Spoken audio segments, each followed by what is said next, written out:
Hello, everybody, and welcome to Adventures in History. Hope that you're having a good one. Hope that everything is going well in your world. And I hope that whatever you did today was a great thing, and that you feel accomplished, and that you've got some positive mojo in the tank. Today was actually my Friday. Tomorrow is Good Friday, an observance prior to Easter, so we always have the day off. I'm going to take advantage of that day off to go outside, and it's going to be nice. I have been cooped up in the office for way too long, so my wife and I are going to go bird watching tomorrow.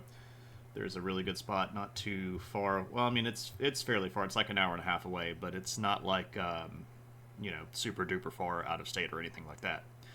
Um, and so we're going to go do that and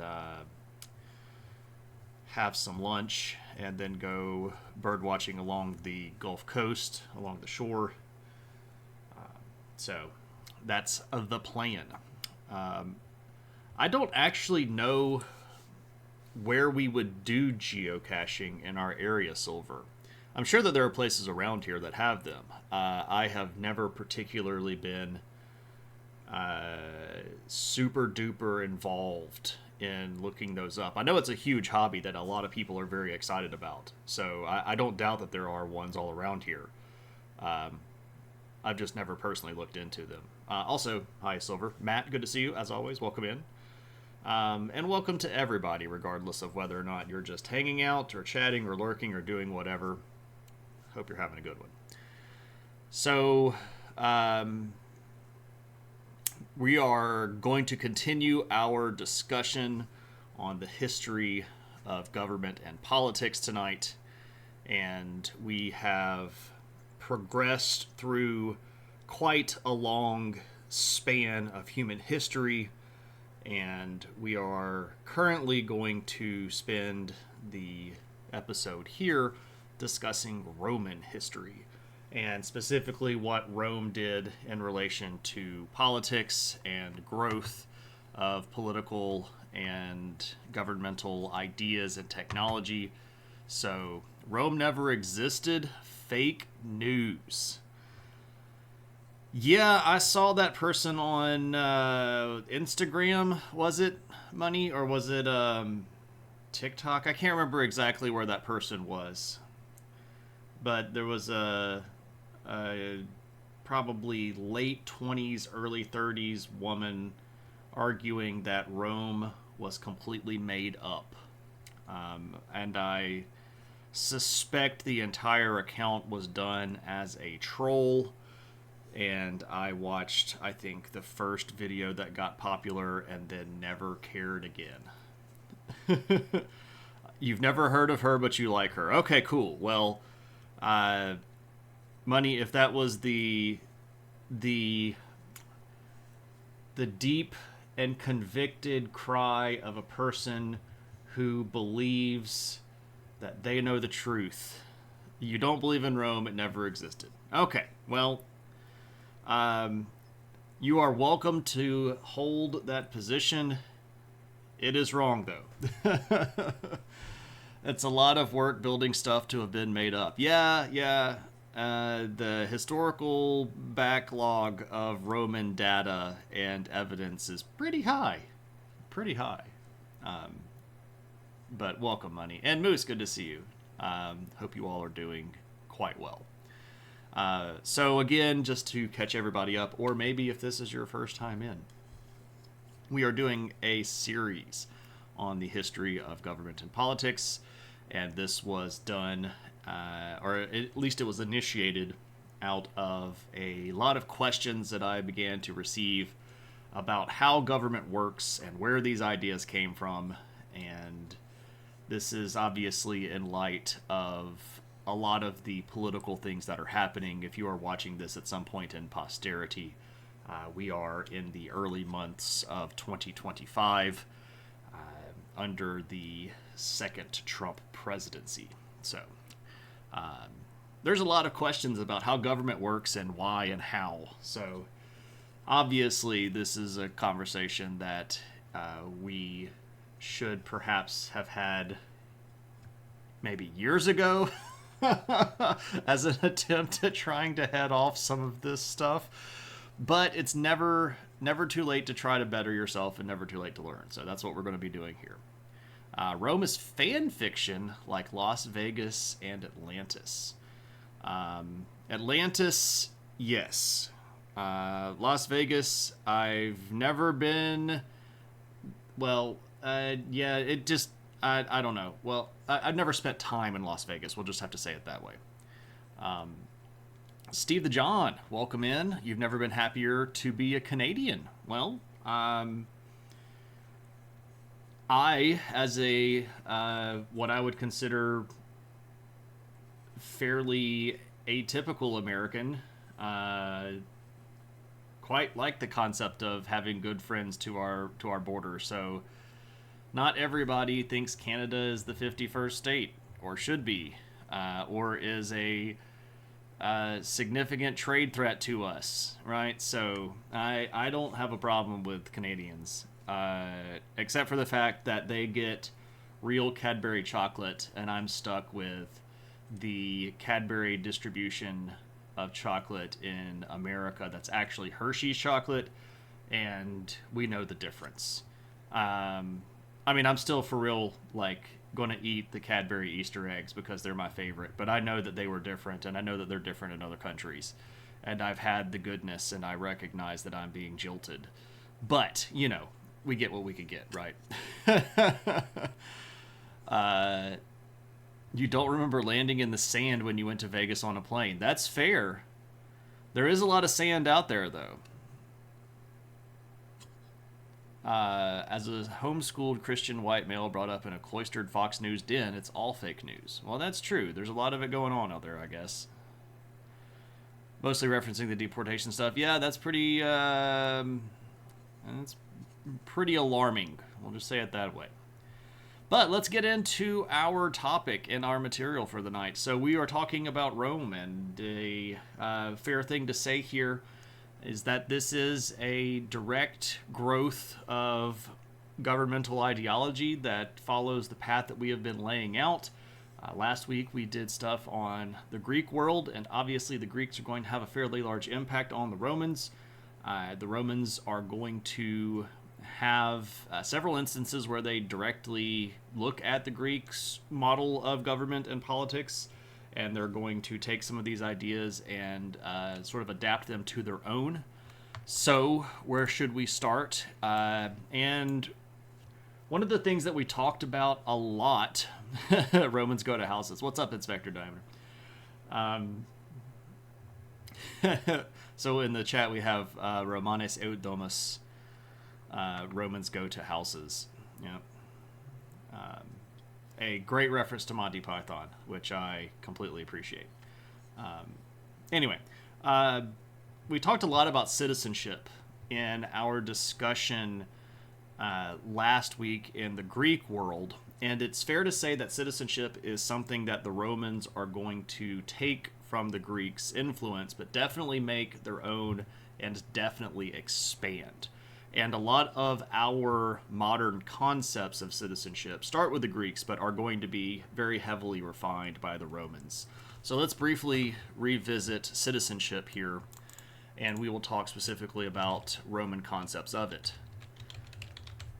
So, what are we doing, and why is this a big deal? Obviously, again, citizenship is going to designate a member of our political or governmental unit versus people that are not. And the Romans are going to take this quite a bit further than the Greeks did.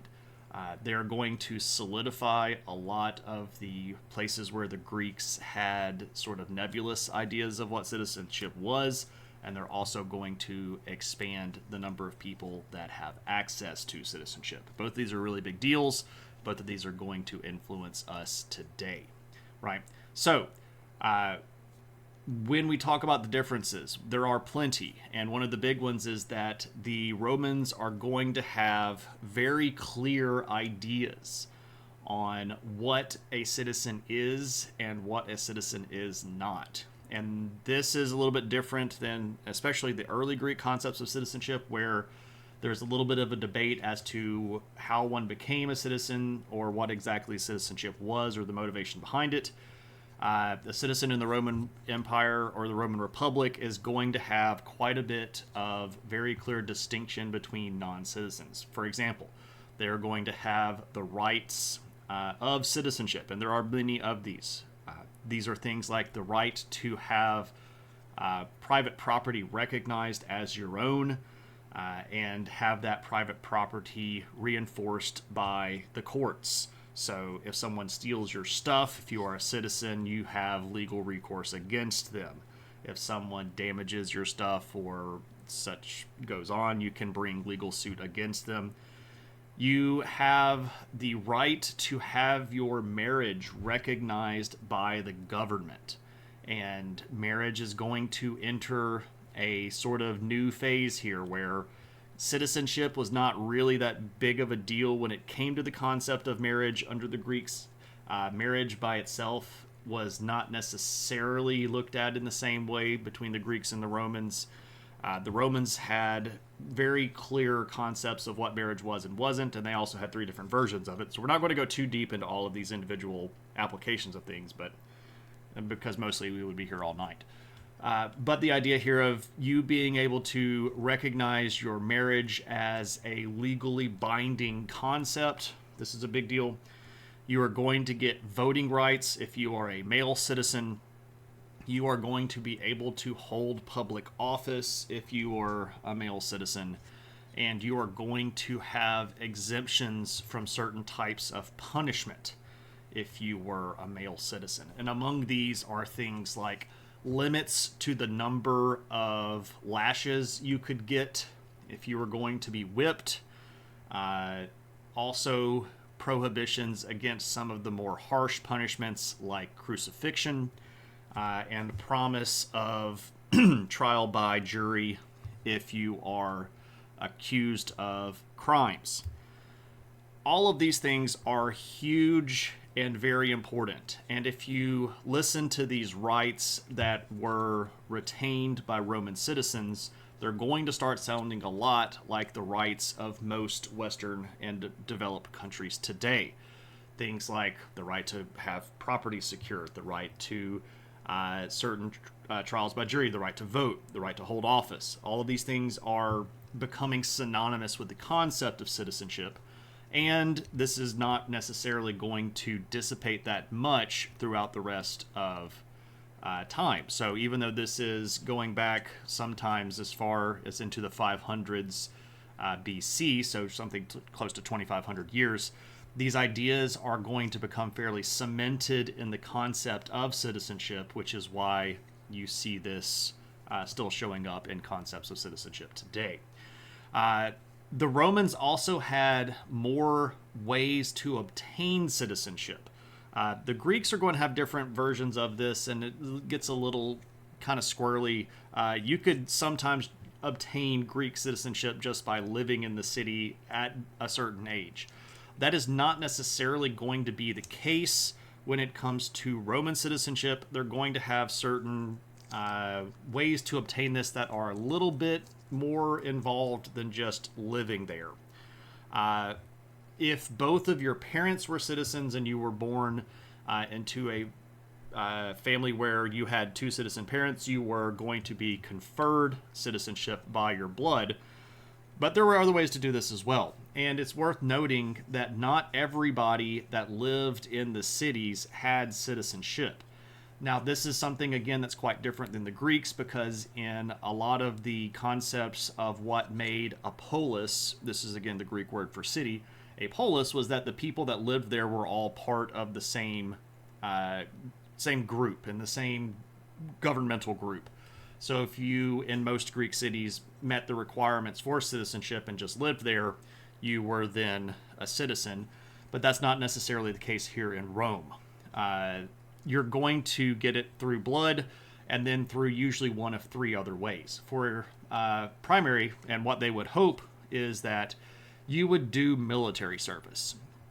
So you could actually earn citizenship as a sort of a reward for completing a certain amount of Roman military service. And this was open to all social classes and people that weren't originally Roman citizens. So when Rome, of course, began, it was just here in the northern central part of the Italian peninsula, but they obviously began to expand and bring in more people. And you, as a person from the Etruscan north, or from the Greek south, or from the Gaulish part of France, or whomever you were, if you were part of the Roman world, you could earn your way to become a citizen by going through military service. You could also get granted citizenship as a city or as a group if you agreed and followed through with certain processes of Romanization. And this is really kind of fascinating here, because this is the first time that we're really going to see people offering citizenship as an incentive for you to adopt their way of life. This is not something that you see with the Greeks, and this is not something that you see with any other group of people prior to the Romans. But if we take you over and you become part of our republic or part of our empire, we want you to integrate with our system. We want you to assimilate our ways. We want you to think the way that we think and act the way that we act. And rulers of the Roman Republic, and then later the empire, will use this promise of citizenship as a way to entice people into Romanizing. So, hey, do you want all this cool privilege of Roman citizenship? Do you like the idea of being crucified? If not, Romanize a little bit, right? Build a forum in your city. Put up some cool statues. Start a local civic body that is designed at making sure that your city runs the right way. Adopt Latin as a language. Start trading with us without attempting to do things like skim off the top or be jerks about tariffs and things like that, right? So Romanize, and we will give you citizenship. This is a really interesting move here, and the promise of citizenship actually saved the Romans a lot of trouble sometimes, because these people would go, hey, yeah, we're part of Rome and we're not going to be able to be independent anymore, but citizenship is kind of nice. So there we go. There are also a few instances where we see citizenship being given out for some sort of extraordinary quality, right? Maybe you did something that was above and beyond the norm. Maybe you saved the emperor's life, and as a benefit, he gave you citizenship. Maybe there was a really big civil war and you sided with the winner. And as a benefit for you allowing the winner to stay in your city and use your food stores and your manpower reserves, when the person won, they gave you citizenship, right?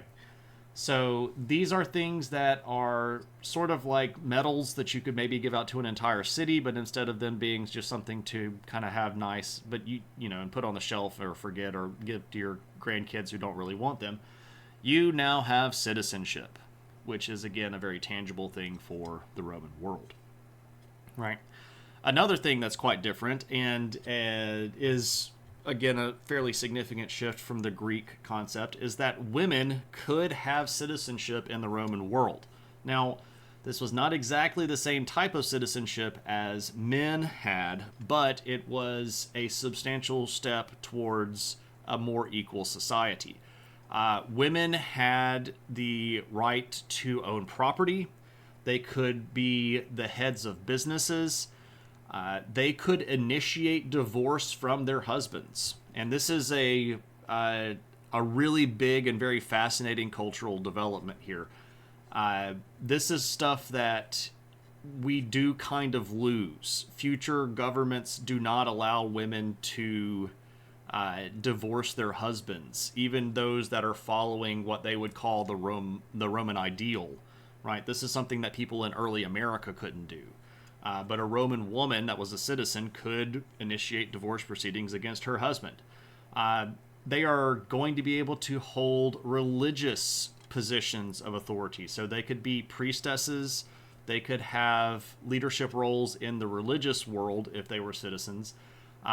They could not hold public office, so they could not be an elected public official, and they didn't have the right to vote. So we're not talking about full equality between the sexes here, but we are seeing some really interesting and very important shifts towards a more equal society. Again, that this is not something that the Greeks had. Welcome in, Lumpy Dragon Potato. I hope that you're doing well, my friend, and I hope that work is treating you nicely. So those were the full citizens. Now, Rome also has this fairly interesting concept of limited or partial citizenship, where you could be extended certain rights but not full rights. And these are going to be played out a little bit differently depending on the time that we're talking about.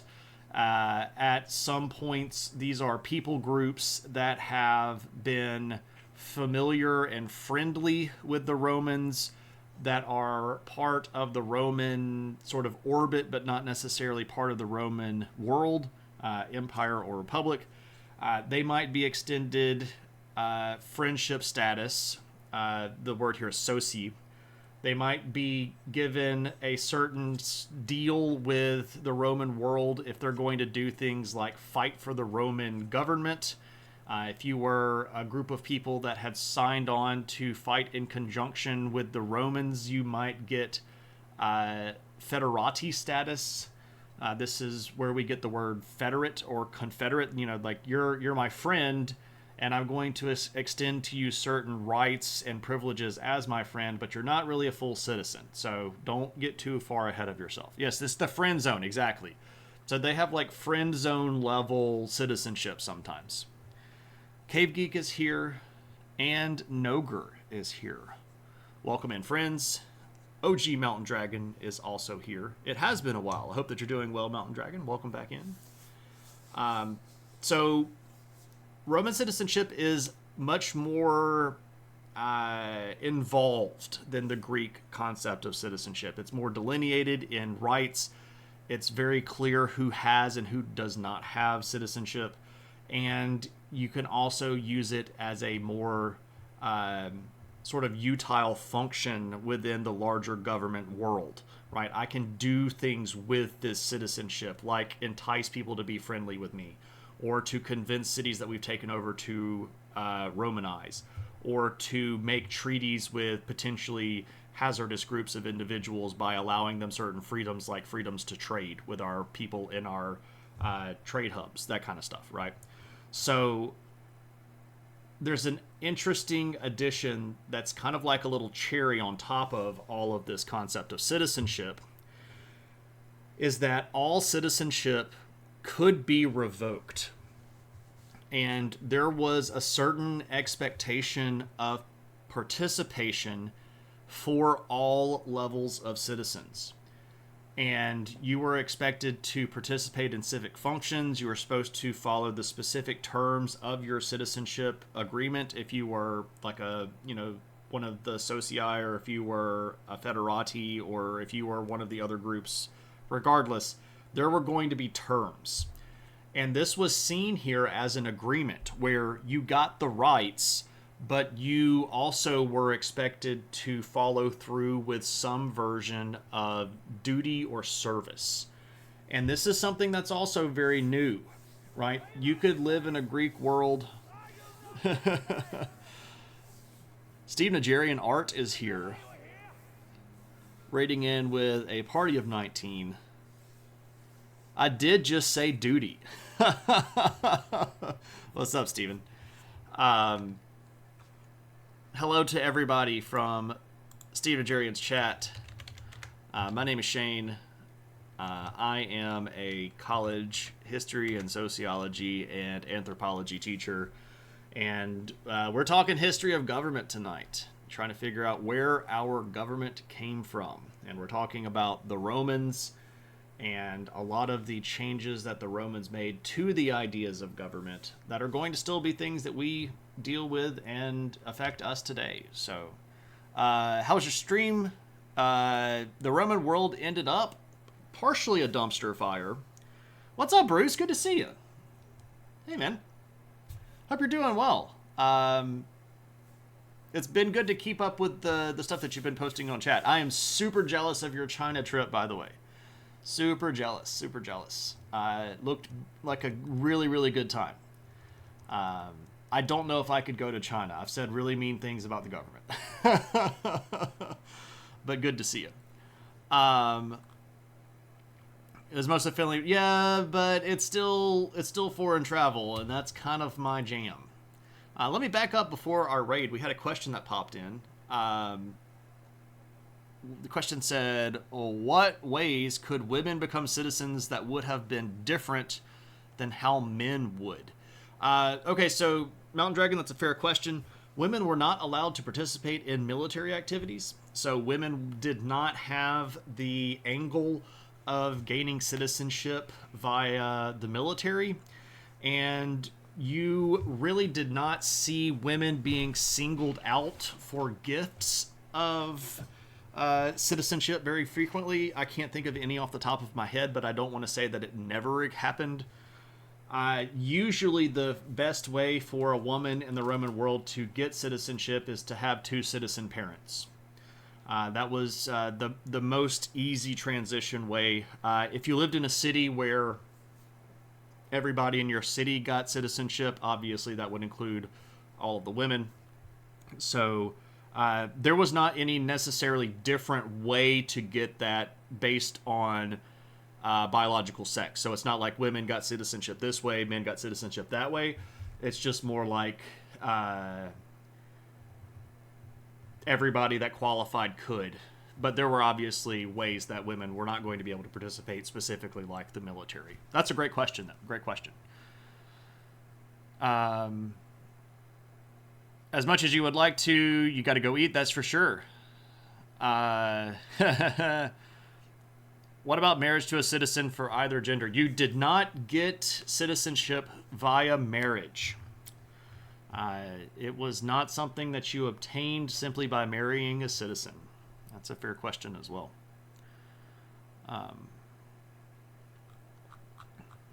So I gave Stephen Nigerian a shout out. Yeah, you should go follow Stephen Nigerian. He's a good friend and does amazing art.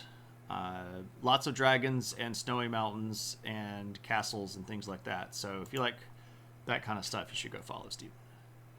All right. You're very welcome. Questions like that are perfecto because it's absolutely about what we're talking about. Interesting. And I just also happen to know the answer to them, right? I really like the Roman stuff. Obviously, I've done a whole bunch of research on the Roman stuff. That's where a lot of my undergraduate study went, and where a lot of my graduate study went. So, in history. So, I know quite a bit about the Romans. Frank, aloha.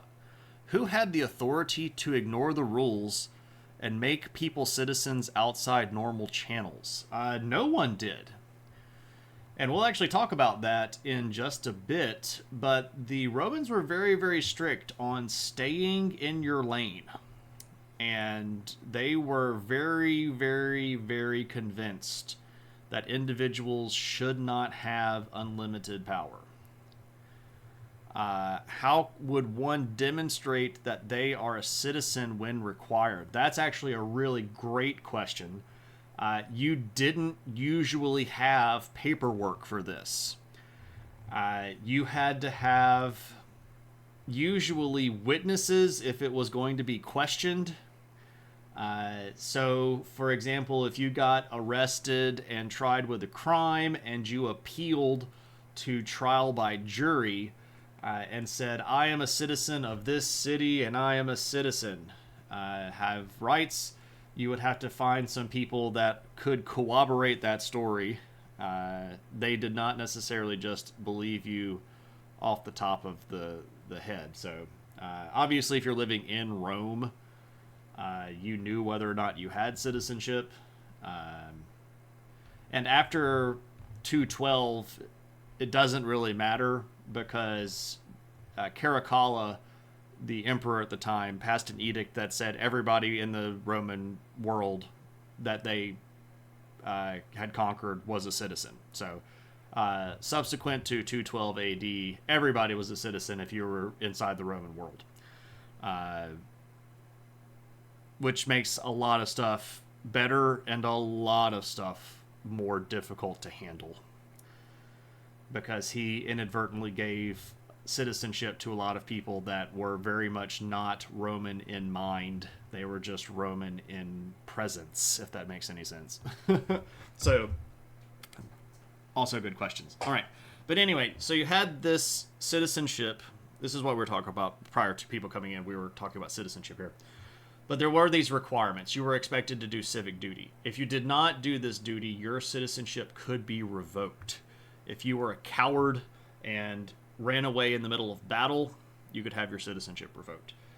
If you refused to answer the summons for the military in the first place, right? If the Senate and people of Rome decide that it's time to go to war and you go hide and you do not answer the call to war, you could lose your citizenship. If you did certain really, really horrible things that were punishable by something like exile, you could lose your citizenship. So it was not a guaranteed for life concept. It was something that could change and could be taken away if you did something that they would see as not worthy of a person holding citizenship, right?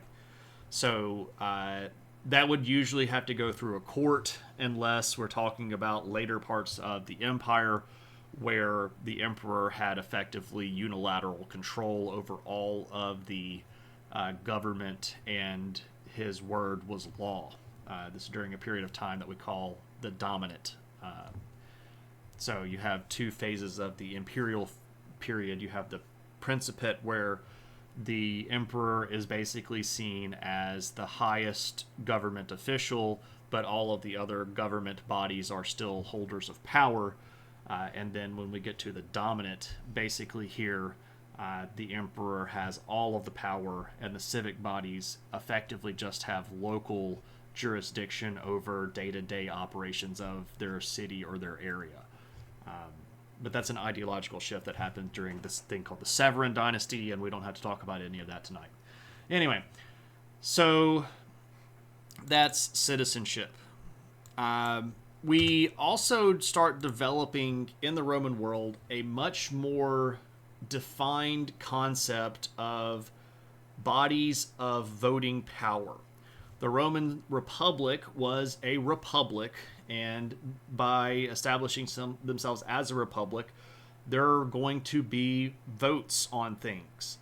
And you may have heard of the Senate, which everybody probably immediately runs to when we talk about the Roman Republic. Oh, the Senate, sure.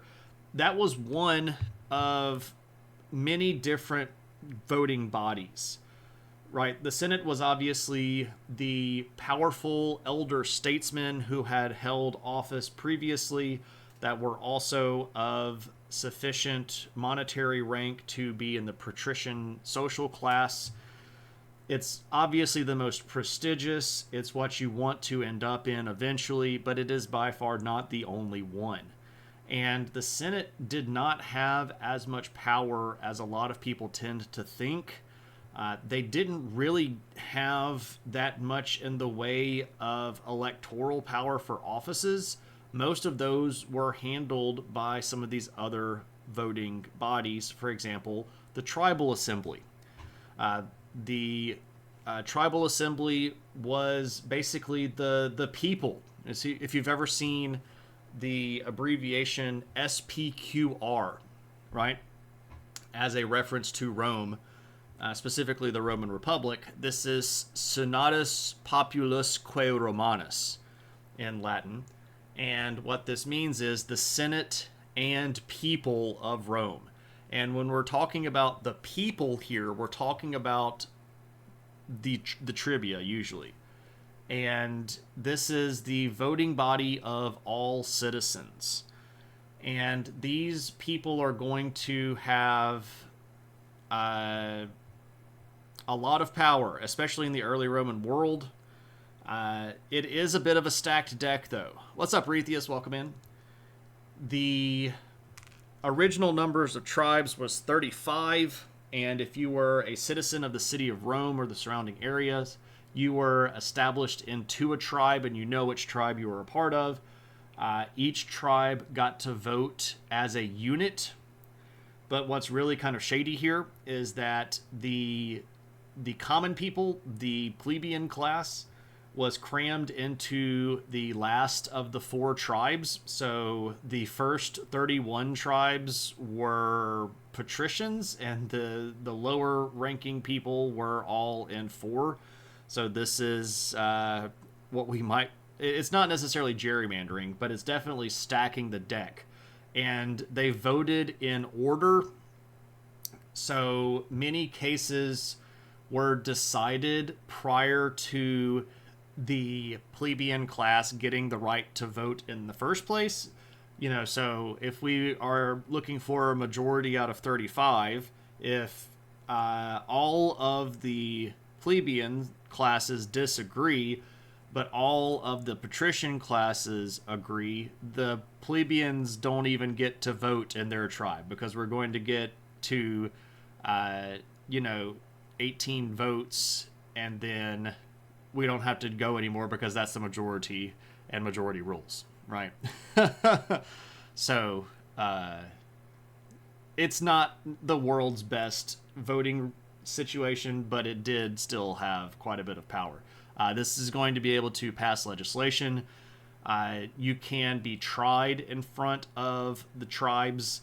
They are going to elect a lot of the government officials, though they are going to be electing usually the lower level government officials, and we'll talk about some of these different positions later on.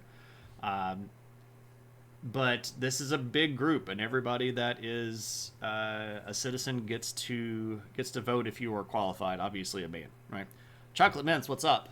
You remember reading a book on Rome? Lots of bribes to voters. Yeah. The way that a lot of this stuff worked is obviously going to be corruptible, and there are a lot of actions that are taken that are really shady, right? And there are ways to abuse any system that's made by humans, because humans are ultimately malleable and fallible creatures that will bend to things like large stacks of money. So, it did not make a lot of difference sometimes what the average person thought, because the people that had the power and the money were probably going to get their way, right? How did that last tribe think about all those lower level people being crammed in there? Was it an established tribe before the system, or was this just holding the place of all lower classes? So, of the 35, 4 of them were plebeian, right? So 31 were patrician, 4 were plebeian. And the way that this was eventually sort of justified through kind of retconning Roman history was that these tribes were the original tribes of Rome. That was basically pre-Rome as a city, the people that were the original settlers of the area, and these tribes just happen to be very wealthy, and these tribes just happen to not be very wealthy. There's a lot of emphasis on genealogy in the Roman world, and appealing to historical figures that you could include in your genealogy. So that gets applied as a justification for why everybody just happens to get crammed in these smaller tribes. Because it's just the way that it's always been, and this is a Roman historical thing, and we can't fight with history because it's part of our history. There's always going to be a justification for the shady activity that goes down. Just unfortunately. Okay, so there was also the centuries, and the centuries were broken up by your military standing. So this was a really interesting way to establish voting here, because what we're saying is we're going to break people that are citizens into groups. This is where we get century from. If you know the phrase or the term centurion, that's the head of a 100. What's really interesting here is that the centuries as a voting body were, after the first probably 50 or 60 years of the Roman Republic, none of the centuries were 100 citizens, right? They were very big in many cases, way larger than 100 people. But the centuries were broken up usually by your military rank. And in the Roman world, your military rank was based on your ability to field yourself with certain types of equipment, right? So if you were poor and we called up the army and you showed up with a spear, well, guess what? You're not going to have a lot of money. You're going to be in a spear or a shield wall thing, and you're going to be in the end. If you show up with something like a horse, oh boy, now you're an equestrian. We actually have a social class called equestrians. They're sort of like the richest of the plebeian class. But there's going to be equestrian centuries. And oh man, if you can show up with like a chariot or something like that, you're obviously going to be fabulously rich. And you're going to be in the command class, right? So the centuries are broken down also roughly among monetary capabilities, but they're given specific duties that are going to be pretty big. So these were the groups that would elect people that had imperium. So the centuries being a military unit or a military-minded organization were going to be the ones that got to pass the death sentences, right? So if we're going to hear a capital trial, a trial that might result in a capital punishment was going to go in front of the centuries, right? So we've got the idea here that this is the bloody, fighty voting body, right? And the people that hold imperium are like our consuls. These are going to be the top of the elected official groups that have the power over life and death. So these are people that are elected by the centuries. A lot of our provincial magistrates that are going to have to make life and death judgment calls are going to be elected by the centuries. Rethius asked, was the centurion rank high enough to get stacked with people from the nobility, or could a peasant class get that job? That's a great question, Rethius. Anybody could be a centurion. It was not directly linked to social class. It was based on military service. Now, let's be very clear here. If you were a higher ranked individual, socially speaking, you were probably going to get into those positions faster. We'll talk a little bit about how the social classes played into the government structure in just a little bit. But anybody that was capable, intelligent, and responsible could get into the centurion position. And while it was a important position in the military, it didn't particularly carry that much weight in social world. You didn't get to wear any of the cool governmental like togas or anything like that. You got paid more in the military as a centurion, and you had more responsibility, but it didn't give you any governmental or political bonus. It was just military rank. Claire, thank you so much for the bits. Noob Frostmage, first time chatter, welcome in. You have a question? When did the economic system of fascism be replaced with the term mixed economy? Fascism is incredibly different than a mixed economy. And Tangent, why are the people, the public and the politicians, etc., using the term fascism incorrectly? Sounds like you need to watch my video on history of fascism, which I just did not too long ago. Let me see if I can find the link to it. Do. Why is that? Okay. Okay. We're going to open this. We're going to go to the VOD page. We're going to copy this. And there you go. Watch that. It will answer your questions. You're welcome for the 15 cents. Don't spend it all at once.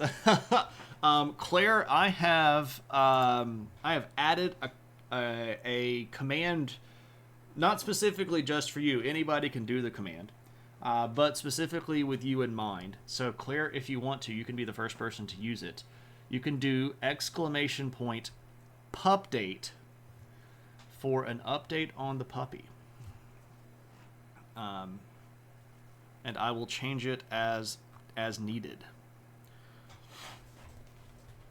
So, there you go, Claire. I appreciate the fact that you care about the pupper, and I wanted to make sure that that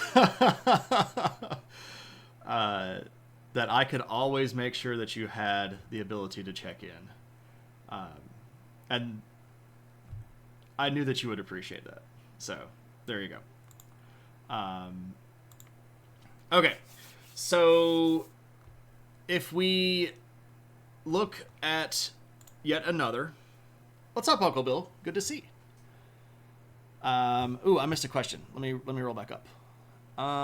Was Imperium sort of like credibility? The book mentioned it. So Imperium was the power of life and death. And certain political figures or certain governmental officials in the Roman world and certain military officials in the Roman world had Imperium. And what this meant was you could pass a death sentence. Not every member of the government and not every voting body could pass a death sentence. Only those that had the power of Imperium could pass a death sentence. If you were going to be charged with a crime and nobody around you held Imperium, you had to be sent somewhere to a magistrate that had Imperium. And this was a very, very strict rule. If you did not have Imperium, you do not pass death sentences. You do not carry out death sentences. You send these people to somebody that does. This was very, very closely guarded. This goes back to the period of time where Rome was being ruled by kings, and kings would kill indiscriminately. And when the Romans established the Republic, one of the things that they wanted to make sure was there weren't people that could just go run around and killing willy-nilly like. So not everybody could, and it was a very significant screw up if you killed somebody without holding Imperium. You did not do this. This was a big, big no-no. You could lose your office for this. You could be tried after you got out of your office for abusing these powers. They were serious about Imperium. What kind of hat do you get as a centurion? You do get different armor sometimes, and sometimes you got a hat or a helmet with the crest that goes horizontal across the top of your head like this instead of the mohawk, right? And this would designate you as different and make you easier to spot on the battlefield. I think. Pretty sure that's correct. So assuming that you were a plebeian who worked your way up to centurion, could you have nobility in your 100 soldiers? You would not have nobility. So the patrician and plebeian are social classes. You could move from plebeian to patrician, but they didn't use necessarily the term noble. It was just a class. It was a social group. And you would be recognized with respect, but just because you got to the centurion status did not mean that you were somehow nobility. I mean, everybody had a chain of command, right? Everybody reported to the person above them, and the Romans were really, really big on chains of command as well. They really bureaucratize everything, and everybody has a layer and a level and a person to whom they report and a person to whom they answer. So, like, if you were a really crappy centurion, the general that runs your army is going to know this, and they're going to be all over you. No, Claire, not at all. No. Not that was not the motivation, in the least. Not at all. Not in the least. I have like that would also a hat would also make you run slower, perhaps. So that you could run away. Yeah, exactly. Is a centurion a sergeant then? So a centurion, by definition, in the Roman military, was a person that controlled 100 men, right? And there are lots of other terms for these things, like maniples and, cohorts and all of these different words that broke down the Roman military. But you were over 100 men, so probably not a sergeant. Probably something more like maybe a master sergeant. I don't actually know how well the modern correlations between that would be. So, like a platoon commander, yeah, something like that. Maybe the head of a company. Yeah, something around that area. A sergeant is only going to be over like a smaller group of maybe like 30 or 50 or something like that. Sergeant's probably not going to be...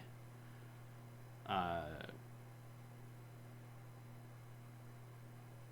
don't think centurions and sergeants make the direct lineup.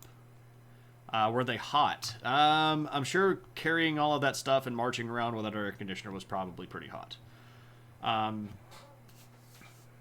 Okay, another voting body was the plebeian council. And this one is something that gets added a little bit later, mostly because of social disorder between the rich patricians and the not as rich plebeians.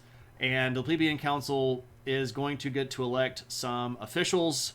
They're also going to pass binding legislation. And this gets back a lot, especially to the buying of votes, because the plebeian council was only for plebeians, and patricians did not have a vote in this. So if a patrician who was a richer person wanted to influence a vote coming through the plebeian council, they would just bribe people.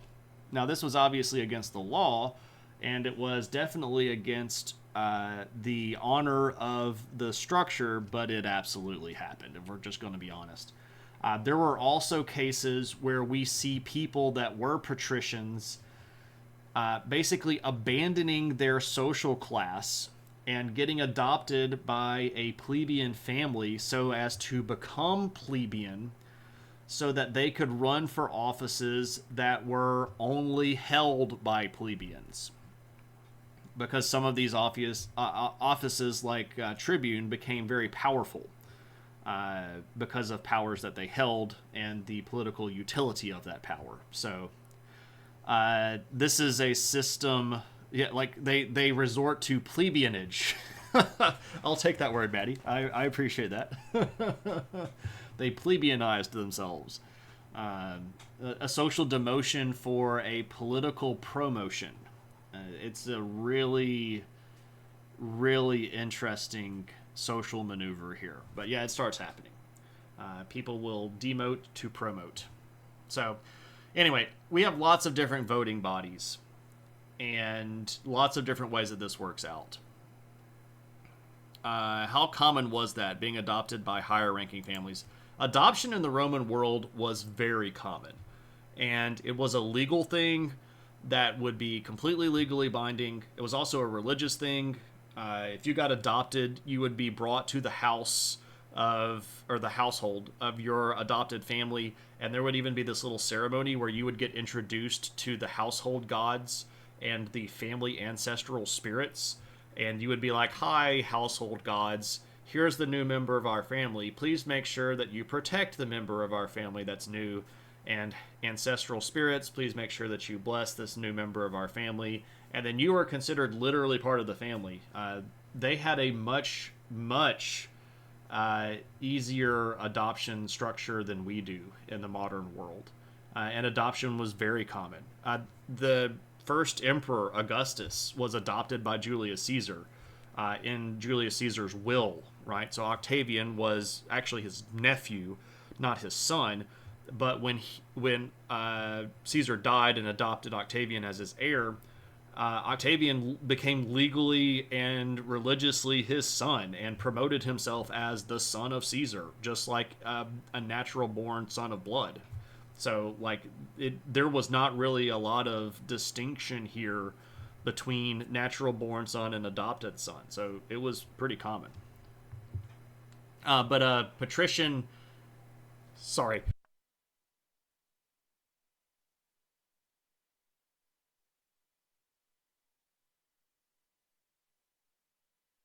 I've been sneezing a lot today because of the plant sperm flying around in the air.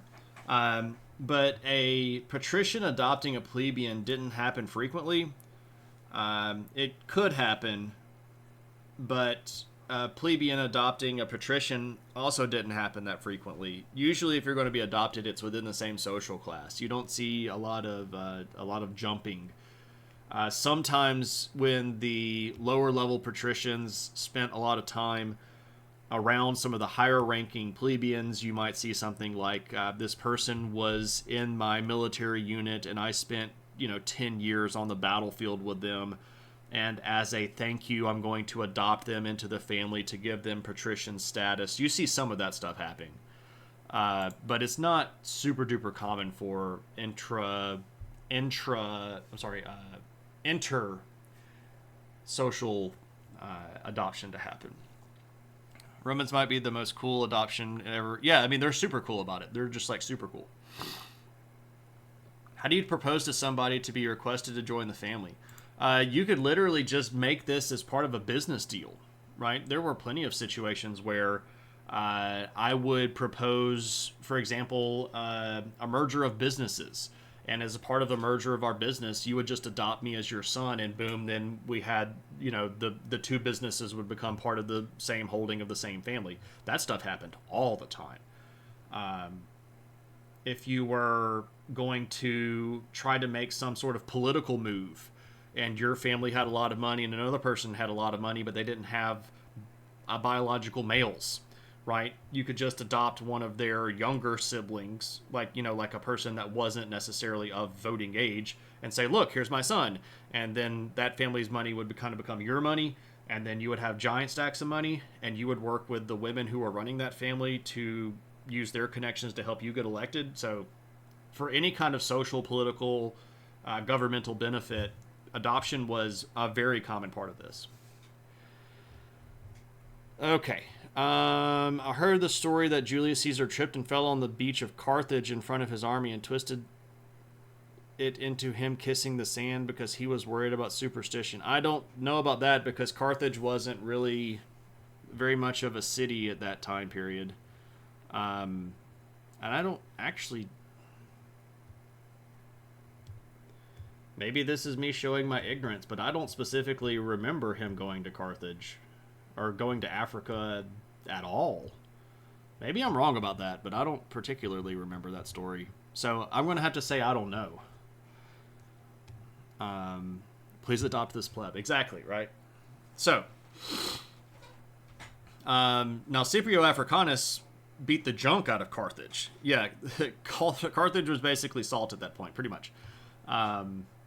Yeah, Scipio Africanus is the one that defeated Carthage quite handily in the Second Punic War. So maybe that's who you're talking about. I mean, I guess Caesar went to Egypt, but that wasn't... Egypt and Carthage is in where modern-day Tunisia is, so that would have been pretty far away. Anyway, one of the big focuses that Rome gets really, really involved with was the balance and division of powers. They want to make sure that you're not going to get people running away with unlimited power. And they're going to invent a lot of different checks and balances, and they're going to put these in place to maintain this division and balance of powers. The most obvious one that we still have around today is the veto. Veto in Latin literally means I forbid. And this is a power held by a couple of different magistrates, most notably with the tribune of the plebeians, who was the defender of the lower class. This is a position that was created a little bit into the Roman Republic after another one of these big social disturbances between the rich and the not so rich, where a person that was a plebeian was given the power to veto any decision made by any other regulatory body. So what would happen is if a plebeian was charged with a court case by a patrician, and the patrician used the power and influence to get the person convicted for death, the tribune could literally walk up to this plebeian, put his hand on the plebeian's shoulder, and say, "Veto, I forbid." And at that point, that case was dismissed, death penalty overturned, that person could go free, right? You could veto anything, right? This was also something that was held by each of the consuls against each other. So as another way of check and balance, they didn't like the idea of one person being at the head of the executive branch, so they elected two people to the position of consul. Each could cancel out the other, so they had to agree on decisions to be made, but they were effectively the executive heads of the Roman Republic, but they did have limited power. They could not do whatever they wanted to. They were answerable to several of the different voting bodies, and at the end of their terms, they could be prosecuted for how they used their power during the last term, which is apparently something that we've forgotten how to do in America. But yeah, if you were a consul and you got in your term and screwed up and used your power poorly, you could be put on trial at the end of your term. Yep. So, not every voting body held every type of power. So if we're looking at the Senate or the tribes or the centuries or the plebeian assembly, they all had different powers. And some of them had overlapping powers, like various ones of them could hear trials, but they were broken down into different types of trials. You're right. If you're going to be a murder trial or a capital trial, you're going to go to this group. If it's a property trial, you're going to go in front of this group, et cetera, et cetera. So you have a division of jurisdictional powers as well as judicial powers, as well as legislative powers, because not every group had the same ability to address or draft legislation. So you've got, again, this concept that not one individual body was going to have all of the power. And when you do it that way, it's harder to rig an entire system because you have to try to rig all these different bodies. And I'm not trying to say that didn't happen, but it's much more difficult than if everything is more centralized into a single body that you can sort of manipulate directly. Almost all of the positions inside of the Roman government had term limits. And this is another sort of new thing that the Romans really emphasized very, very heavily. Most of the terms were for 1 year, and you would get elected, you would have your 1-year term, and then your power would be done. And most of these positions had fairly strict prohibitions on not being able to hold the same office sequentially. So if you, for example, got elected consul, you would not be able to run for consul the next year. You would have to sit out for a period of time. That period of time changed over the course of the Roman Republic, but the idea was you don't need that much power for more than a year. And again, this is designed at limiting the effect of the consul on the group overall. Because if you're only in power for a year, there's a limit to how much you can do to screw stuff up. Now, you can screw stuff up royally in a year. I think we're figuring that right now, right? But you don't get to entrench yourself into the system. You don't get to just perpetuate your own power. So you've got to get out, and then you've got to stay out for a while. Now, this doesn't mean that people didn't do it, right? If we look at especially the later part of the Roman Republic, we see people being elected consul multiple times in a row. It gets really nasty, especially during this big civil war between these guys named Marius and Sulla, which we've covered on stream prior in Roman history stuff, but you see these people holding consul for like 7 years in a row, which is like unprecedented, and everybody freaked out about this stuff. But, you're not supposed to be able to do that. There are also age limits to these political positions. So this is, again, kind of a new thing where the more powerful the position is, the older you had to be to obtain it. And again, the hope here is that as you get older, you also get wiser, and you're not as sort of naive as a younger person would be. So there's that. But there's also this really interesting thing here, and I like to talk about this because it's very new. And a lot of people have never heard of this before. This Roman word, ambitus. Welcome, Socknell. How are you? Ambitus is where we get our word ambition from. And this was actually a crime that a person can be charged with. Ambitus. Below me there, Maddie. Poker commentator. Yes, that is correct, poker commentator. A dictator was a different position, and dictator was limited to 6 months. I was going to go through a lot of these later on, but it's absolutely worth bringing that up.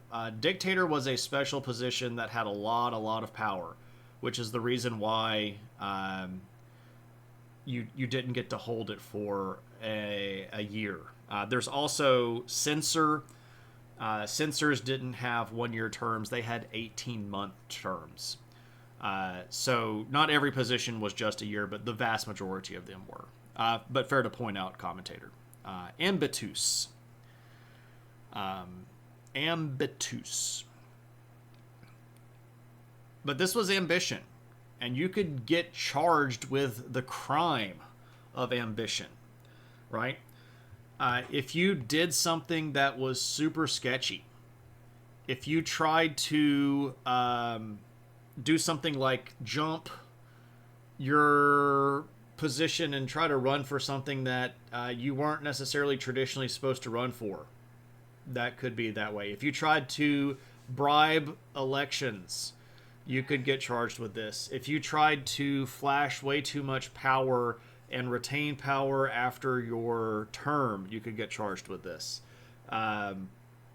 It was a pretty severe crime. Jiggle, thank you so much for that follow and welcome in. Let's see what Jiggle asks. Ambition was the topic at your church this week. Interesting. People were debating whether it was good or bad. I had never even thought of ambition in a negative way in your life. It was so weird to you. Jiggle, that's fair as well. We tend to look at ambition as a positive trait. You're driving, you're trying to strive for things. You want to achieve certain things.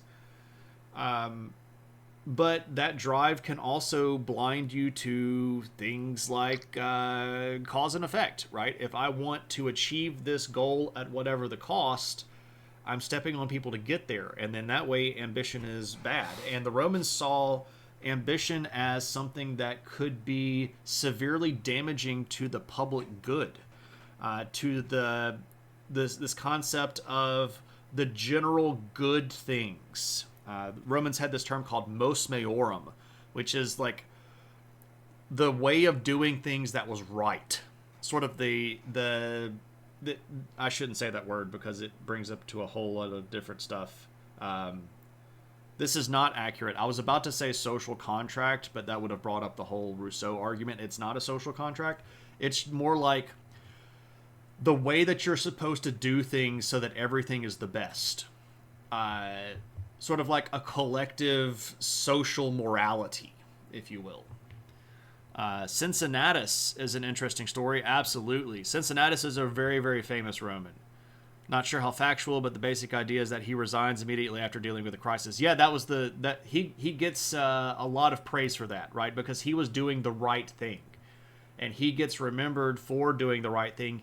People begged him to stay in power, and he said, no, that's not the right thing for me to do. I need to retire, and I need to go do my thing. And he went off and farmed, right?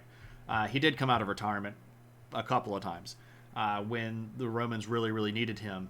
But he is used as an example of how to not be ambitious. You do what you're supposed to do. You do what you're called to do. You follow the roles that you're supposed to. You execute the job that needs to be executed. And when you're done, right? You give up your power. You go looking for other avenues to find enjoyment with life because your service has been completed. Right? Each of the Tuapai, welcome in. Good to see you. Hope you're doing well. Your computer broke. That's not great. And you had another blackout. I did read about that. So not feeling that well. Yeah, okay, cool. Unfortunately, that which benefits the many. Yeah, so like this is, again, the mos maiorum is this idea that everybody is part of the group. And if the group acts the right way, we're all good. But you can screw up that for everybody, right? Too many people being self-centered and ambitious and greedy can ruin that for everybody, right? And the Romans were serious about this. It was an idea that got applied very heavily to government and politics, that this was something that was supposed to be for the good of everybody. Is ambitus similar to hubris? Not necessarily directly. Hubris is a pride that gets in your way. You could theoretically be ambitious and humble. I don't know exactly what that mix would look like, but I guess you could theoretically be that. Hubris is also seen as a tragic flaw, where a person is capable but too prideful, and this leads to their downfall. There's not even any hint of this being a positive in the Roman world. Ambitus was just bad. It wasn't a tragic flaw, it was just a flaw. Polk-esque. Buying the farm is looking more appetizing these days. Maybe so. I recall reading that more than a little calendar confusion to the time was from officials trying to add a few days to their terms. So there is occasionally weird, shifty stuff like that. Usually, if we're going to mess with the calendar and we're going to do this for political gain, what we're trying to do is control when votes could happen. And this gets really deep into the weeds of the Roman world. But there were calendars, where we would go, our calendar, we buy a calendar at the beginning of the year, or we just go Google one and look at the calendar, or we've got a program that runs it. In the Roman world, the calendar was set out by the priesthood. And the priesthood would base this on things like when specific festivals were going to be, and when things like the calends were. Like our word calendar comes from calend with a K, which was a specific day in the Roman month.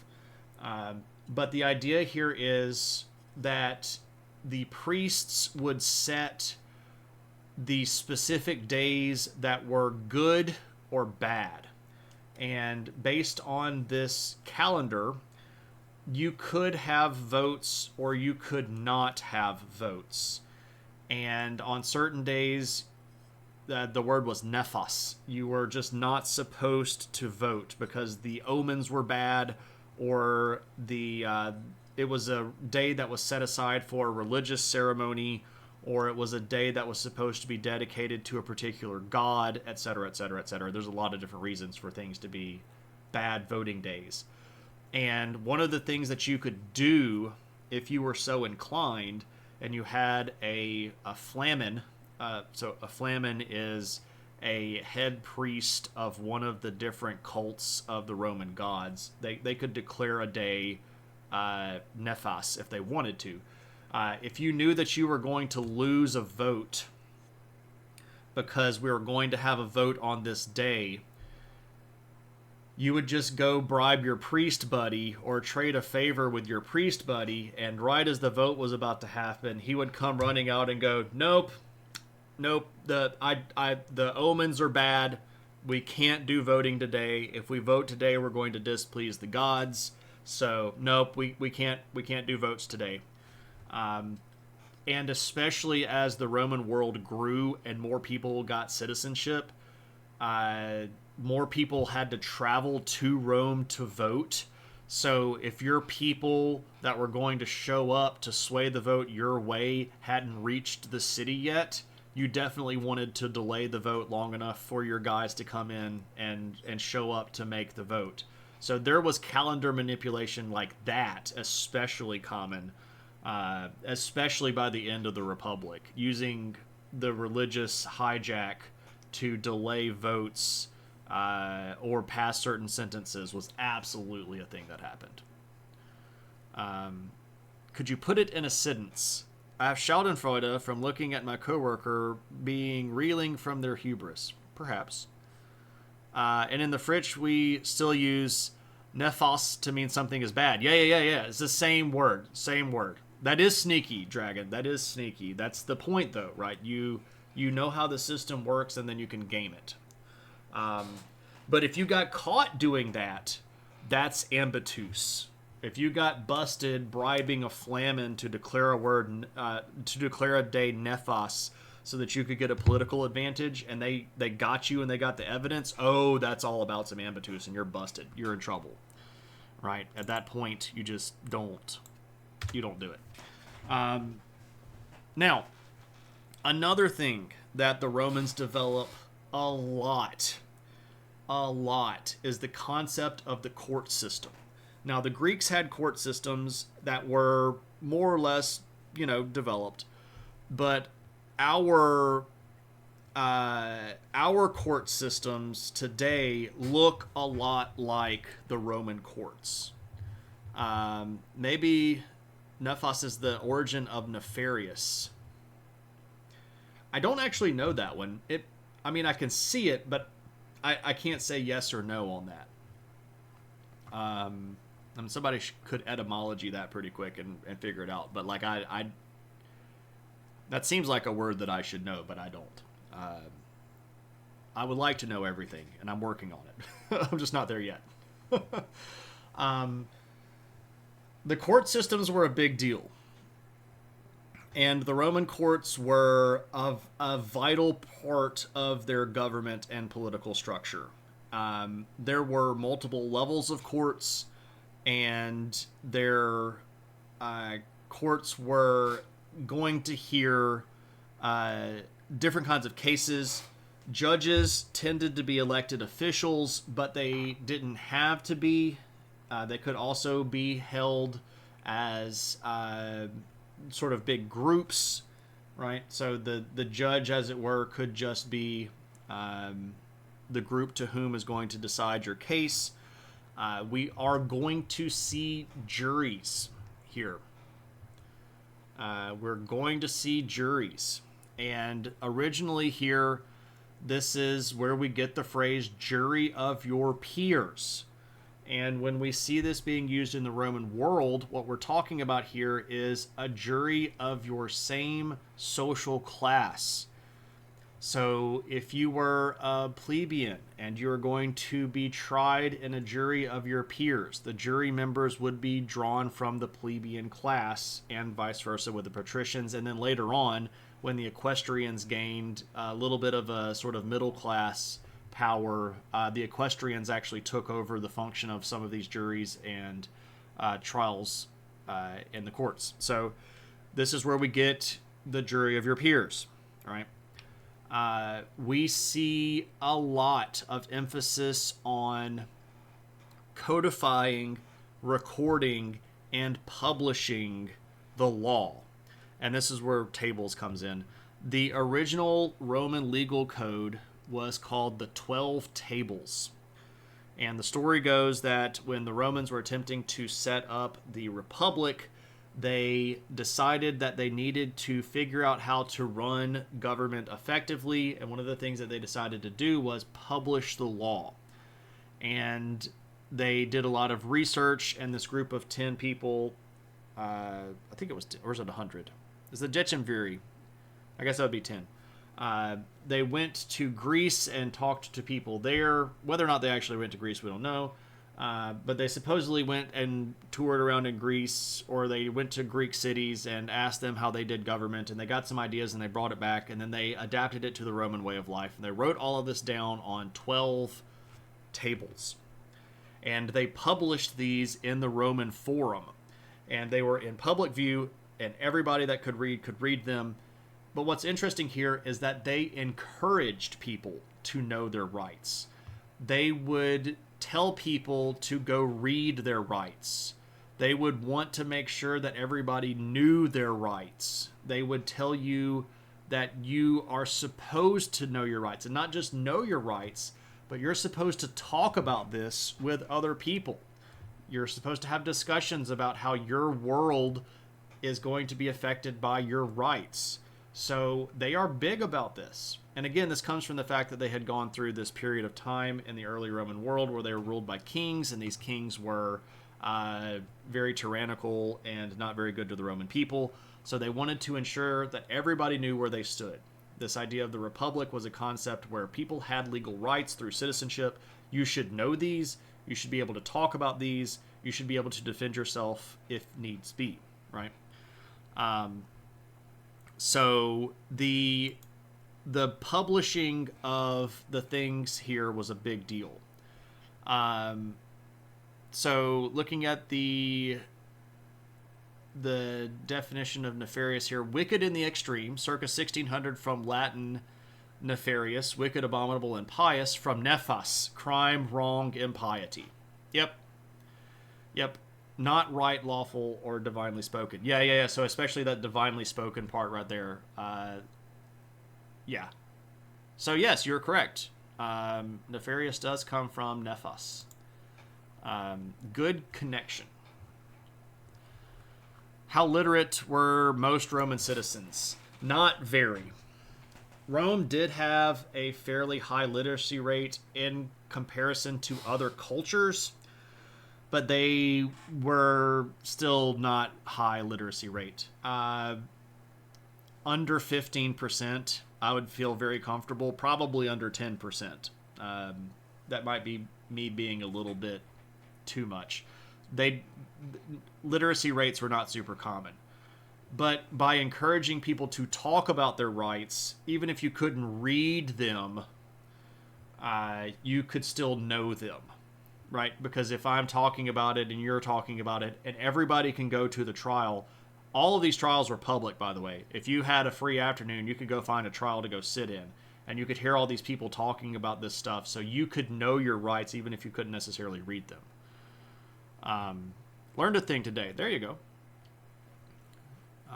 Always making progress. That's the right way to do it. All right, so here's kind of how this works. This is a little bit different than the way that we do law today, but it's definitely a thing.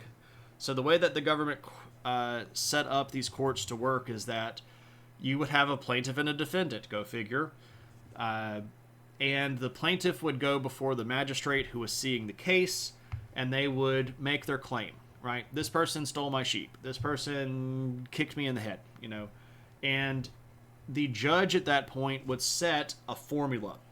And this is where we get the word formula from. And the formula would be something like this. Shane claims that Jimmy kicked him in the head.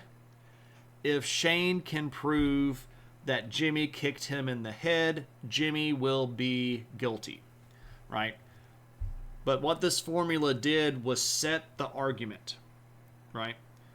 So if I'm trying to prove that he kicked me in the head, I can't necessarily bring a whole bunch of people in as witnesses to just say, I don't like Jimmy, right? That's not trying to prove the formula. I have to present evidence and witnesses that are going to address that formula. And that's what I have to prove. Now, this structure by itself is interesting, and this gets us to things like, what are the charges brought against you, right? What do you have to prove in court? A lot of the court structure and the way that the legal world of the Romans worked is very, very similar to ours. A lot of the words that we use today came from their world. But what this does is establish the need for a new position, and this position is the jurist. And we would call these people lawyers today. But a jurist was a person who was really, really good at proving or disproving formulas. So some of these formulas, if you had a judge that wasn't necessarily very competent, the formula could be set in a very weird way, right? So like if I'm trying to prove this person stole my sheep, and I say, I saw this person steal my sheep, and the judge sets the formula to Shane saw Jimmy steal his sheep, Shane must prove Jimmy stole his sheep. And then I bring in a witness that says, I saw this. That's not proving that Shane saw it. And the formula said that I have to prove I saw it. And I know that this is weird and kind of technicality kind of stuff, but this is where having a person that can argue really well and very specifically becomes really important, because you want a person that is quick on their feet and good thinking to look at the formula that the magistrate sets and figure out a way to argue around it, right? This is the origin of the quick talking loophole finder, right? The idea that I know exactly what my client has been charged with. I know exactly how to argue them out of that. I can put forward an argument that is going to offer evidence and precedence that is going to get them out of this particular situation. And if the judge passes a bad formula, you can find more loopholes. But what you see sometimes is really, really good orators that just blow the crap out of the jury's minds, and the jury just ends up, siding with them. So, but this is the person who is going to be a good orator. They're going to be able to memorize the laws. These are people that are going to know the tables backwards and forwards. These are people that are going to know precedent, because this is an important thing in the Roman legal system, where you're going to be able to refer to decisions that had been made previously to back up your own argument, right? And then there's Cicero. Well, I mean, Cicero is super famous because of his work and writing as an orator. This guy made speeches for a living. He was a politician, but he gained his position because the dude could speak well. A court where people are finding loopholes in the system is still far preferable to having no system at all. For sure. For sure. Absolutely. I'm not trying to denigrate the system. I'm just saying that any system made by people is going to have exploitable flaws, right?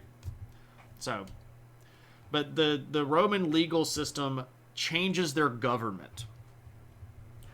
Because when you divide power out of government and put jurisdictional judicial power into a certain civic body, you're going to change the way that your government functions. When you know that there are people whose job it is to make sure you're following the law, you're going to act different. We act different when we're being watched. We know this, right?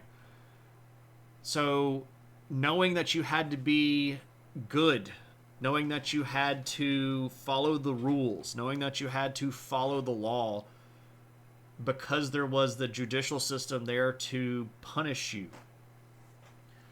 That was there. But let's look at what we have. If we take all of this stuff together, what we have is executives who have a lot of power, but not unchecked power.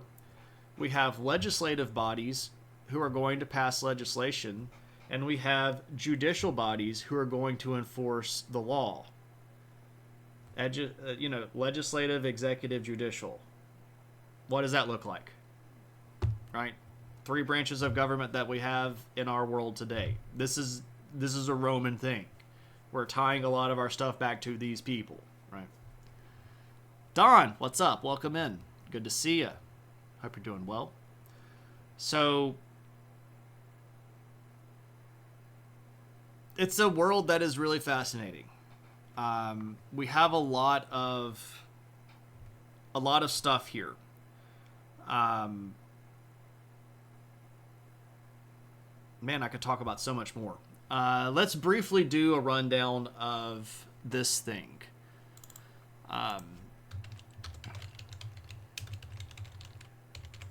So, in the Roman world, there was this concept, I'll break this down into 2 lines, called the cursus honorum. The honorable path, or the good course.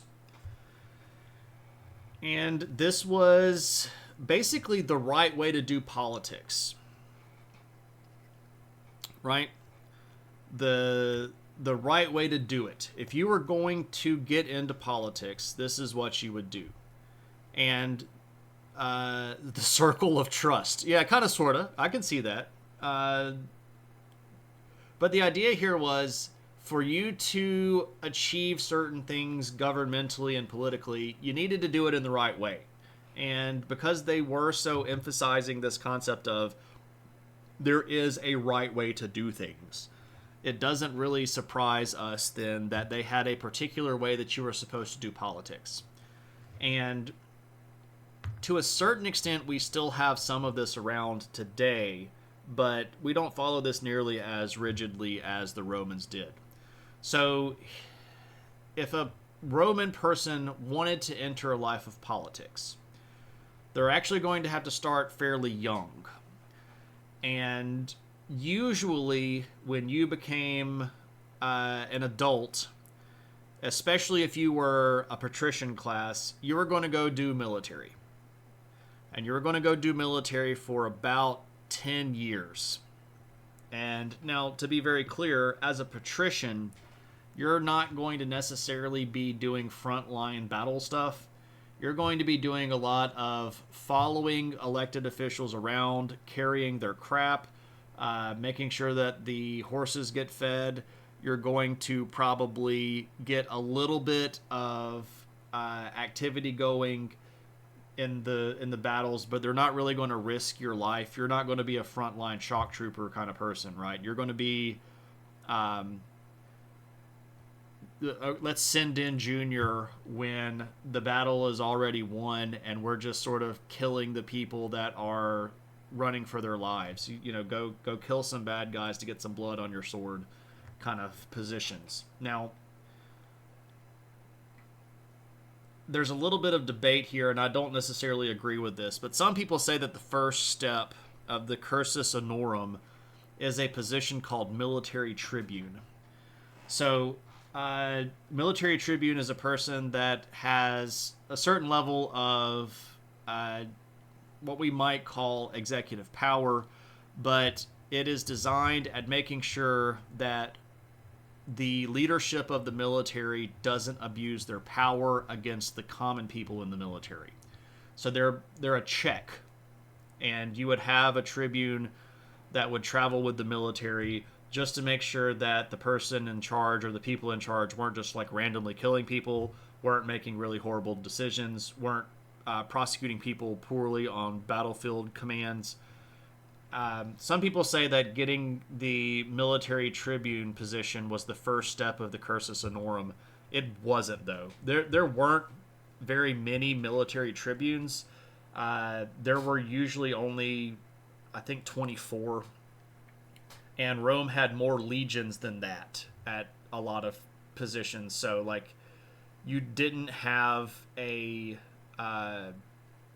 military tribune in every single army. So there just weren't a lot of these, and there were more than 24 patrician families in Rome.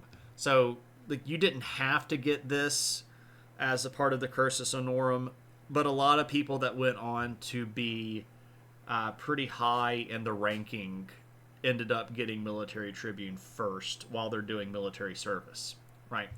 Okay, so you do your military service, and then you come back usually to the city of Rome, and you start trying to work for the government. And they had this particular procession, and they kept these broken down by age rank. So to qualify to run for one of these positions, you had to be of a certain age, and each position that was seen as higher in the ranking had a higher age range. So, you know, you're going to start in your 30s, and you're going to start getting elected to some of these positions. The lowest one was a position called quaestor. And what's interesting about the Roman world is that they increased the size of bureaucracy quite significantly, and they're going to try to bring a lot of different versions, or I'm sorry, not versions, a lot of different elements of Roman civic life under the control of the government. So a quaestor is basically a treasurer, and they're going to make sure that public funds are dispersed the right way. They're going to make sure that people that have government contracts or government positions get paid on time, and they're going to keep a lot of the books. So basically, you watch where all of the money is going. And this was the first real step of the Cursus Honorum. So if you're going to get elected, you want to get elected quaestor first. And you wanted to get elected as soon as you could. The Romans had this concept of being elected in your year, right? So each one of these positions has, again, an age requirement, and you wanted to get elected at the first year that you were eligible, right? So if you turn 30 and you get the position, you get elected in your year. And you actually see people bragging about this, right? Like, oh, well, you know, I got elected quaestor in my year, and then aedile in my year, and then praetor, because you wanted to get to consul as fast as possible, and you wanted to get into the senatorial ranks as fast as possible, right? So you want to get elected in your year. So quaestor, the next one up is aedile, and this is effectively a public works official. Your job is make sure that the streets are paved, make sure that the public buildings like temples and the Colosseum and the Hippodrome and the theater are kept up. Make sure that the walls of the city are in good repair. Make sure that the sewers are in good repair. The aqueducts are in good repair. You are also in charge of making sure that all of the big public events are organized the right way. So if we're going to have a big festival, you need to make sure that everything is set up for the festival the right way, that you've got enough food and drink, and, you know, you've lined up the priests, and, you know, you're effectively an event planner and a supervisor for work at the same time. But you're kind of like the keeper of the civic function.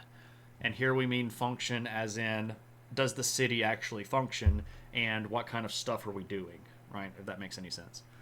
Next one up is a thing called praetor, and these were judges. They're the people that are going to be judges in most of the courts, and you are going to get pretty high when you get to praetor status. Some of these judges had quite a bit of power, but at this point you're supposed to know how everything works, because you're supposed to know how the money works. You're supposed to know how the city works. So the idea was that each of these levels of the cursus were going to give you the the experience that you needed to be good at the next one. So after Praetor becomes consul, and again, this is the co-chief executive officer. This is the highest position of elected officer. You're going to hold Imperium. You're going to, again, have this for 1 year. After you get elected consul, there is still stuff for you to do. Consuls are going to usually stay in Rome unless there's a war going on. But as Rome expands, there are also a lot of provinces that need governing. So who do we send to run these provinces? Well, you send a proconsul, and this is a person that gets elected usually after being a consul, and they get sent out. So you sort of start off your executive power at home in sort of like home field advantage before you go on the road, right? If you can handle running Rome and you get that, sort of experience under your belt, if we send you to Syria, or if we send you to Africa Proconsularis, or we send you to Hispania, you're going to have a much better chance of running a province over there if you've already got, a lot of experience running a big city here. So you get that kind of stuff. Then you get censor, and censor is an interesting position. Again, it's one of the ones that did not have a 1 year term. It had an 18-year term, but it's also only elected every 5 years. You did not always have a censor. But the censor was the keeper of the census, and their whole point was to basically run the audit books on all of the Roman rich families. And you were supposed to decide who qualified as patrician and who qualified as plebeian, because if you lost all your fortune, you could also lose your patrician status. If your family went broke, you could get kicked out of the Senate, right? But if you were a very, very rich patrician, you could get promoted to senatorial or patrician class. But the job of the censor was to set those boundaries and families. That position early on was fairly easy, but as Rome expanded, the line between patrician and plebeian grayed a lot. So you don't necessarily have a very clear distinction, and your job becomes much, much harder. And then you also have this weird position called dictator, which is censor is censor, like this. A person who runs the census. I guess I could have been typing all of these. I just, for some reason, I elected not to. I'm a bad person. And then we have dictator, right? Now, dictator is a weird one. Dictators were only rarely elected, and they were elected. But this was only during a period of intense threat. We're talking like existential threat to the larger Roman world. So sometimes if we're facing like a really bad military situation, or we're facing some kind of really rough, social situation where we're facing a drought or some kind of really big flood or natural disaster, right? We're potentially going to elect a dictator. Yes, censor and census are they come from the same word. And it all goes back to century as well. So like we're counting the people basically. Same kind of concept there. Dictator had absolute power. Basically the power of all of the offices put into one person. And instead of having two consuls, you would have one dictator who could make decisions unilaterally. This was a scary thing, which is also why Romans didn't keep a dictator around. But you got power for 6 months, And at the end of that 6 months, you were expected to go to the Senate and turn your power back over to the Senate and people of Rome. You were supposed to do this publicly. You were supposed to like give up your power. Say, I give up my power. Dictators were scary, but we brought up Cincinnatus earlier. One of the reasons he gets so much praise in the Roman Republic was that he didn't want to keep the power. He was a good Roman. He had virtus and romanitas, and he abandoned the power instead of trying to keep it for his own benefit, right? This is also why a lot of people got really scared of Julius Caesar, because he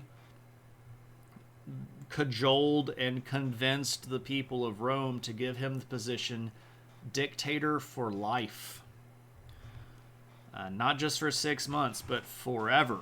And obviously that scared the crap out of a lot of people, because that had never happened before. You weren't supposed to have dictator powers for life, and ultimately led to his murder. So you just don't do that way. So that was the Cursus Honorum. This is sort of the breakdown of the government world. And I went through that mostly to talk about all of these different things that became part of the government. All of these public works, all of these buildings, all of these jobs became part of the government's job. And to do that, we had officials that would oversee these things. But we're also here expanding the role of government in the everyday person's life, right? Because we're running into more and more government officials, and they're having more and more day-to-day operational power. So this is, again, a hallmark of the Roman world. It should be worth noting that even though the Roman world was so developed and had such strong government and political bodies, that Rome did fall. And subsequent governments are not going to be as organized or as efficient or as elegant. But the endurance of Roman legal ideology and Roman governmental ideology is still evident today in the fact that a lot of our stuff looks just like the way that it worked in the Roman world. So, obviously something that we have to talk about if we are doing history of government and politics. So, I love talking about this stuff, and I could probably continue to talk about this stuff for like ever, but obviously I can't. So that kind of brings me to the end of the material that I wanted to cover, but if other people have questions, I would be happy to answer those prior to ending the stream. I'll take some coffee here.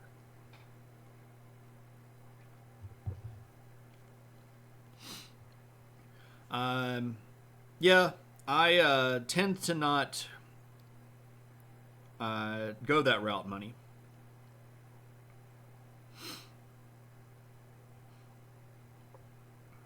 That's something that you might see more in Eris's stream. Is there an average or maximum lifespan that democracies last for? Not really. I mean, if you wanted to come up with a number, you could. You could look at all the different countries that were democracies and then do the math, but I don't know it off the top of my head. I mean, the Roman Republic lasted for more than 500 years. So, well, I would say 500 years. Let's just call it 500 and understand that I'm starting to qualify things in my head as soon as I said that.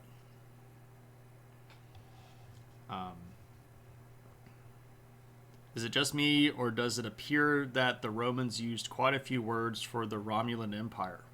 Well, as the Romulan Empire would have probably been developing at the same point on the planet Romulus, it could be that they had some sort of deep space viewing capacity where they could see the Roman world and then just steal all their words. I don't know. I'm just trying to make something up here, Moose.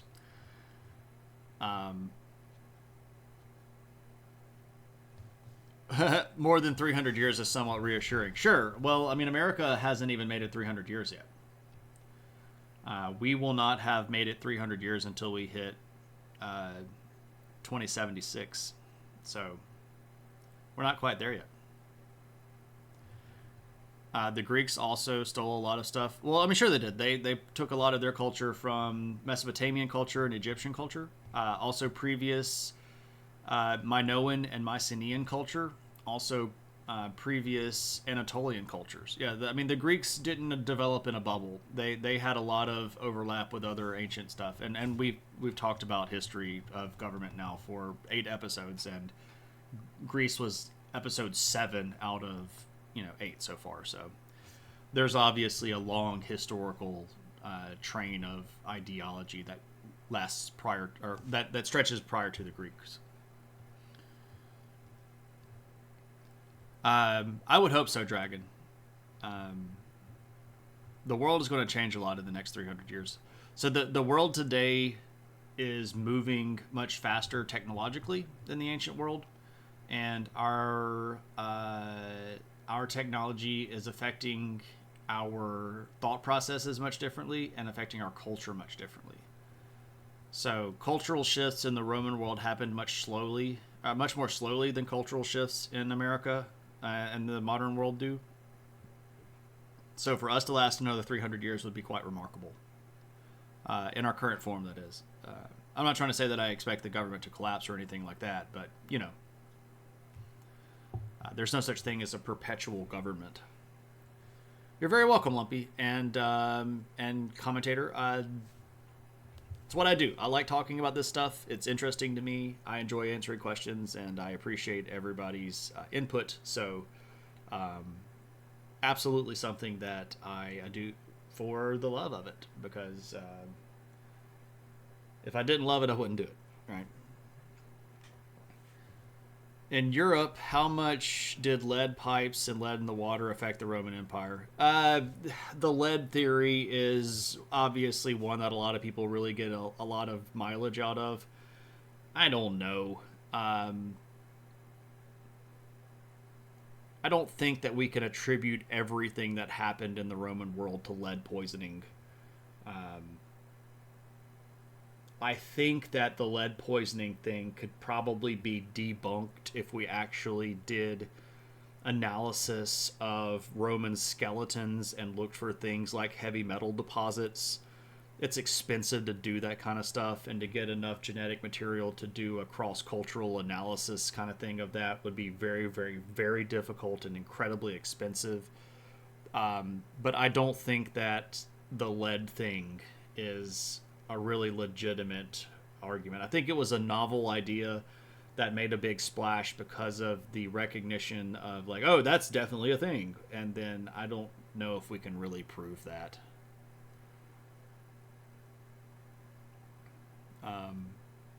You're going to go vote early tomorrow. That's a great idea. Voting is important, and we should all do it every time that we can. Ivan, good to see you. Welcome in.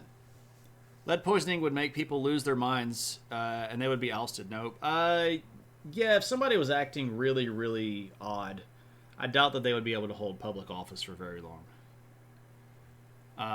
In my opinion, did the Roman Empire... Oh, good gracious. You just need to watch my stream on the collapse of the Roman Empire. That's a question that is 4 hours long in the answer. It was both internal and external, and it also didn't fall, but it also did fall. And all of that takes so much qualification. I know that those videos are already over on the YouTube channel. So if you go to YouTube and look at the Adventures in History playlist and just start scrolling down, all of them are in chronological order. So you'll need to get to like the 400s and 500s, well, like 300s, 400s, 500s AD. And I talk about that in, probably 4 or 5 different streams. So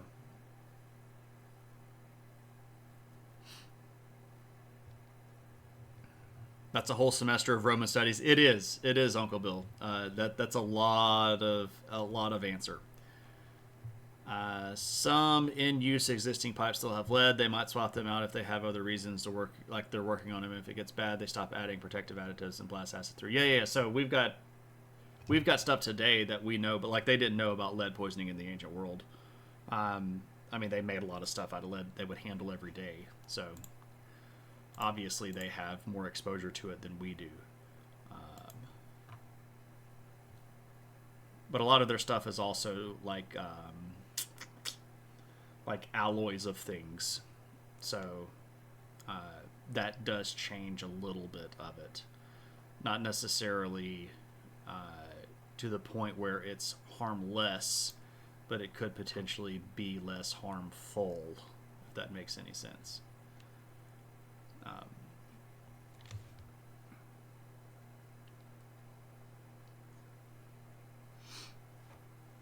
Speaking of domestic items being poisonous, ask me about your manioc story one day. Okay. That sounds as if it would probably be an interesting one. All right, ladies and gents, I think we're going to go ahead and raid out because I need to get to bed early. We got to wake up kind of early tomorrow for bird watching, so I need to scoot so that I can start getting to bed. But thanks everybody for hanging out. We are going to go raid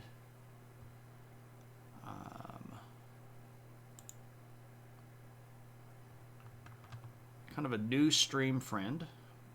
Not that he's... Oh, I think he actually is new to streaming. But also a person that just recently came back around. You're very welcome, Dragon. Very welcome. You do not like bird watching. That's okay. They're not all brown. They are lots of different colors. But we're gonna go raid Double Tribble, who is a fairly new streamer. Does a little bit of variety stuff. Is currently talking about a movie that I like called Cloud Atlas. So let's go raid Double Tribble. And our raid cry is just adventure with lots of exclamation points. And if you have emotes, of course, throw those in. So thanks for everybody that came in. We got some new follows. Thanks for new follows. Thanks for all of our subscribers. You can see their really cool badges in the chat. Also, thanks to everybody that supports me in other ways. You can see people here that are patrons on Patreon and people that have sent me books to read. All support to the channel goes back into the channel, and it is greatly appreciated. Thanks everybody for doing all of that stuff, and I will see everybody maybe over the weekend. We'll see how it goes, but probably next week to talk a little bit about medieval law stuff.